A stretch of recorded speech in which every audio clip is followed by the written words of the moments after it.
बिस्मिल्लाहिर्रहमानिर्रहीम, अस्सलामु अलैकुम। आप देख रहे हैं बोल न्यूज हेडक्वार्टर्स। दिन भर की अहम खबरों के साथ मैं हूं सलमान मिर्जा। मैं हूं महविश अनस और मैं हूं सहरिश जुहेब। बुलेटिन के आगाज में आपको खबर दें कि पीडीएम का कोई मुस्तकबिल नहीं, ऑपोजिशन को उसके हाल पर छोड़ दें। वज़ीर आज़म इमरान खान का सियासी कमेटी के इजलास में इजहार ख्याल, कहा जाती मफादात पर मबनी तहरीकें कामयाब नहीं हो सकती, महंगाई को कंट्रोल करना अव्वलीन तरजीह है। 2.5 साल गुजर गए, अब सबको पहले से ज्यादा मेहनत करना होगी। महंगाई को कंट्रोल करना और अवामी मफाद के मंसूबे मुकम्मल करना पहली तरजीह है। मुश्किल मौशी हालात गुजर चुके, तहरीक इंसाफ की हुकूमत अवाम की उम्मीदों पर पूरा उतरेगी।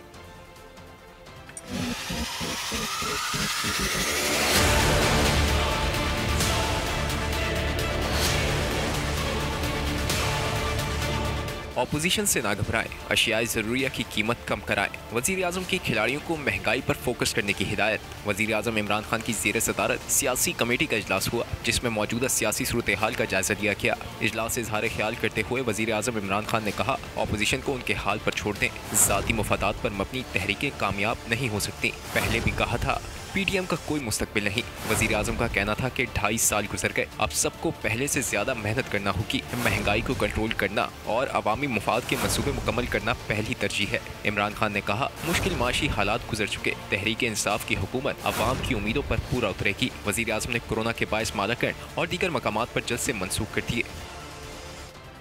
चाहते हैं आम इंतखाबात से कबल इंतखाबी इस्लाहात हो जाएं, शफाफियत को बरकरार रखने के लिए टेक्नोलॉजी का इस्तेमाल नागुज़ीर है। वज़ीर आज़म का स्पीकर कौमी असम्बली को ख़त, इंतखाबी इस्लाहात के लिए पार्लिमानी कमेटी बनाने की दरख्वास्त कर दी। कहा, सुप्रीम कोर्ट ने इंतखाबात को शफाफ बनाने की हिदायत की, लेकिन बदकिस्मती से इलेक्शन कमीशन अपनी जिम्मेदारी अदा करने में नाकाम रहा।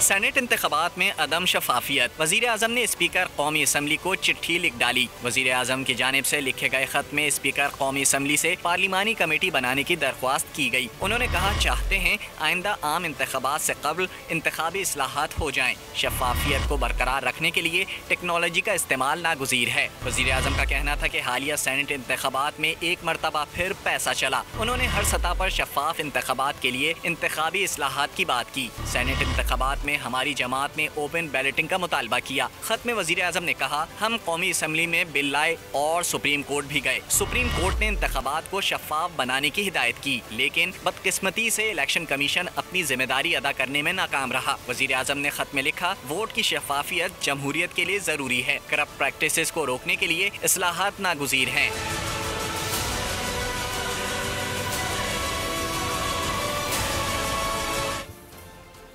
दो जाहिल एक दूसरे को खत लिख रहे हैं, इससे मसाइल हल नहीं होंगे।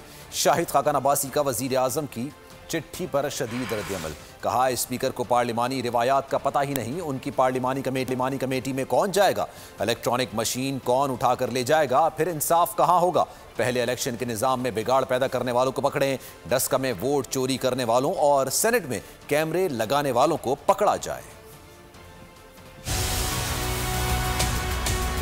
आज फिर बहुत सी क्यास आ रही, इस मुल्क के वज़ीर आज़म ने स्पीकर को खत लिखा है। वो वज़ीर आज़म जिसको ना पार्लिमान के आदाब का पता है, ना पार्लिमान में आता है, उस स्पीकर को खत लिखता है जिसको पार्लिमान के ना आदाब का पता है, ना रूल्स का पता है, ना रवायात का पता है। दो जाहिल जो आपस में खत लिख रहे हैं, उनसे मुल्क के मसाइल हल नहीं होंगे। अब बात करते हैं इलेक्ट्रॉनिक वोटिंग मशीनों की। ये मशीनें को उठा के ले जाएंगे तो इस मुल्क में कौन सा इंसाफ होगा। इन मशीनों के अंदर जो डेटा है उसको गायब कर दिया जाएगा तो कहां से हम किसके पास जाएंगे। आज मुल्क में इलेक्शन चोरी करने का एक नया जरिया बनाने की कोशिश की जा रही है, और बनाने वाले कौन हैं? जो खुद इलेक्शन चोरी करने में मुलव्वस है।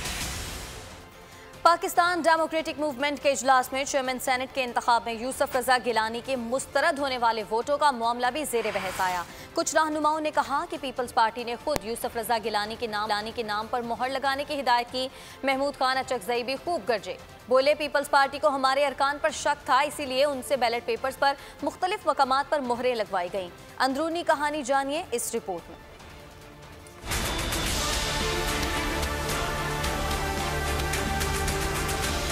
सेनेट इलेक्शन में 7 वोट मुस्तरद शुदा वोटों पर इस्लामाबाद में अपोजिशन की बड़ी बैठक।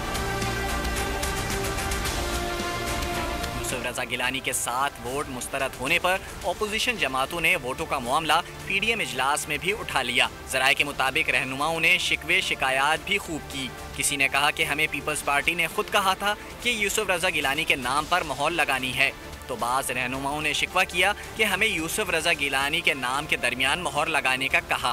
महमूद खान अचकजई भी इजलास में खूब गरजे बरसे, बोले पीपी को हमारे अराकीन पर यकीन नहीं था, इसलिए उन्होंने खुद मुख्तलिफ मकामात पर मोहरें लगवाईं। जबकि रहनुमाओं ने यह शिकवा भी किया कि मुख्तलिफ मकामात पर मोहरें लगवाई गईं, जो हमारे लिए नुकसानदेह साबित हुआ।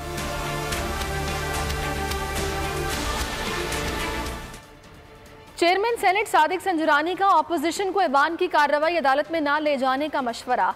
कहा ऐवान की कार्रवाई किसी जगह चैलेंज नहीं हो सकती। Deputy chairman senate Mirza Afridi के हमरा कराची में मज़ार क़ायद पर हाजिरी के बाद मीडिया से गुफ्तगू में सादिक संजरानी ने कहा कि हलफ लेकर पीपल्स पार्टी में शामिल होने की बात गलत बयानी है। 2018 में आसिफ अली जरदारी ने चेयरमैन सेनेट के लिए सपोर्ट किया। सियासत में ऐसा होता रहता है, वो किसी भी जगह चैलेंज नहीं हो सकते हैं। सही। कल को फिर किसी भी बिल पे किसी भी बात पे लोग चैलेंज करना शुरू कर देते हैं। बाकी अपोजिशन हक रखती है, जो वो बेहतर समझें वो करें, लेकिन मेरी मशवरा ये है कि जो हाउस के प्रोसीडिंग्स हैं उनको हमें ज़्यादा कोर्ट कचहरियों में नहीं ले जाना चाहिए। जी, जरदारी साहब ने 2018 में मुझे सपोर्ट किया, मैं चेयरमैन बना, उन्होंने उस वक़्त बलूचिस्तान को सपोर्ट किया, तो मैं उनका उस वक़्त भी शुक्रगुजार था और मैं उनका शुक्रिया अदा करता हूं कि उस वक़्त उन्होंने मुझे सपोर्ट किया। बाद में सियासी बातें होती हैं, अगर उन्होंने महसूस किया, वो उनकी पार्टी का फ़ैसला था, जो अगर मेरे ख़िलाफ़ या अपने वो सामने लाना चाहते थे किसी को, तो उसमें मेरे ख़्याल में वो अपनी राय का हक़ रखते हैं। उनकी पार्टी की अपनी मजबूरियाँ हो सकती हैं, बाकी ज़ाती तौर पर मेरे लिए काबिल एहतराम है। सियासी अलग कहानी है। पीडीएम इजलास में इख्तलाफात के बाद अपोजिशन रहनुमाओं के टेलीफोनिक राब्ते जोर पकड़ गए। मौलाना फजल रहमान ने नवाज शरीफ को फ़ोन करके तबादला ख्याल किया। दोनों रहनुमाओं ने साबिक सदर आसिफ अली जरदारी का रवैया गैर जमहूरी करार दे दिया। शहबाज शरीफ ने भी अदालत में पेशी के दौरान नवाज शरीफ से राब्ता कर लिया।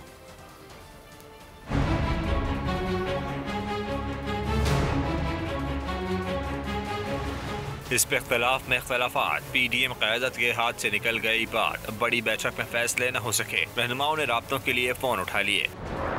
मौलाना फजल रहमान ने नवाज शरीफ को कॉल मिला दी।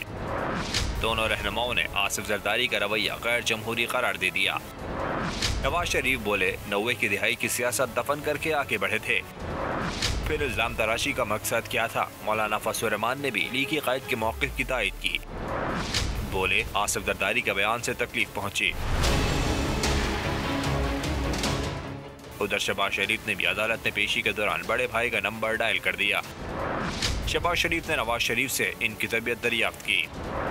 दोनों भाइयों के दरमियान पीडीएम इजलास और आइंदा हिकमत अमली पर तबादला ख्याल किया गया। पीडीएम बनाते हुए कहीं तय नहीं किया था कि इस्तीफे आखिरी ऑप्शन होंगे या एटम बम की तरह होंगे। सरबरा पीडीएम मौलाना फजल रहमान ने पीपल्स पार्टी के मौक़िफ़ की नफ़ी कर दी। कहा गुज़िश्ता रोज़ 10 में से 9 जमातों की राय थी कि लॉन्ग मार्च पर इस्तीफे देकर जाएं।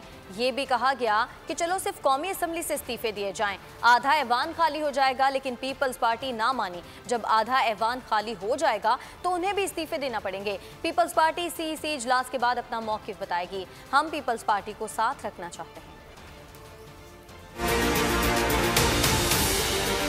पीडीएम मुत्तहद, जब पीडीएम बना रहे थे तो उसमें हमने इस्तीफे का ऑप्शन रखा है और ये नहीं कहा गया उसमें कि ये लास्ट ऑप्शन होगा एटम बम की तरह, ऐसा कहीं नहीं लिखा हुआ। लेकिन अब जब हमने फैसला किया कि इस्लामाबाद की तरफ या पिंडी की तरफ लॉन्ग मार्च किया जाएगा, कल 10 जमातों में से 9 जमातों की राय ये थी कि हम जाएं तो इस्तीफे देंगे। कोई बात नहीं, पहले मरहले में सब कौमी असम्बली के इस्तीफे देंगे, आधा ऐवान खाली हो जाएगा, दोबारा उनको इलेक्शन देने पड़ेंगे। लेकिन पीपल्स पार्टी उससे इत्तेफाक नहीं कर रही थी। वज़ीर इत्तलात सिंध नासिर हुसैन शाह का कहना है कि इस्तीफे देने पर हुकूमत 18वीं तरमीम खत्म कर सकती है। ऐसा हुआ तो सूबों की आईनी खुद मुख्तारी खत्म हो जाएगी। पीपल्स पार्टी PDM का हिस्सा है, इस्तीफे देना हमारे लिए कोई बड़ी बात। करने वाले बताएं कि क्या इस्तीफा देने से हुकूमत खत्म हो जाएगी। मौलाना फजल रहमान मरियम नवाज हमारे लिए काबिल एहतराम है। मीडिया से गुफ्तगू में उन्होंने मजीद कहा कि वफाकी वज़रा इलेक्शन कमीशन को हिरासा कर रहे हैं। इस्तीफों का ऑप्शन अब भी मौजूद है, जो एक स्ट्रेटजी बनी हुई है PDM के हवाले से, जिसमें मुख्तलिफ तजावीज़ थी और जो बात भी मुतफ़िका तौर पर तय होगी उस पर सब मिलकर अमल करें। और अगर जमहूरियत कामयाब होती है और हमें अपने मकसद हासिल होते हैं और इस नाअहल हुकूमत से जान छूटती है तो इस्तीफे कोई बड़ी बात नहीं है। लेकिन क्या ये इस्तीफे देने से वफाकी हुकूमत ख़त्म हो जाएगी? बल्कि उनके लिए तो बड़ा आसान हो जाएगा कि वो 18th अमेंडमेंट को ख़त्म कर दें। मौलाना फजल रहमान साहब इंतहाई काबिल इज़्ज़त व एहतराम है हमारे लिए। मेरी बहन मोहतरमा मरियम नवाज इंतहाई काबिल इज़्ज़त व एहतराम है हमारे लिए। या इसी तरह जो भी हमारे दीन हैं PDM के जो लीडरशिप है वो सब हमारे लिए काबिल एहतराम है और हर किसी की अपनी राय है। PDM एक है, मुतफ़िका तौर पर जो फैसले होंगे उन पर अमल होगा और जब ये ऑप्शन समझा जाएगा जो हमारी CEC में फैसला होगा, पीपल्स पार्टी हमेशा जमहूरी फैसले करती है। सब्सक्राइब करें और बेल दबाएं ताकि कोई खबर रह न जाए।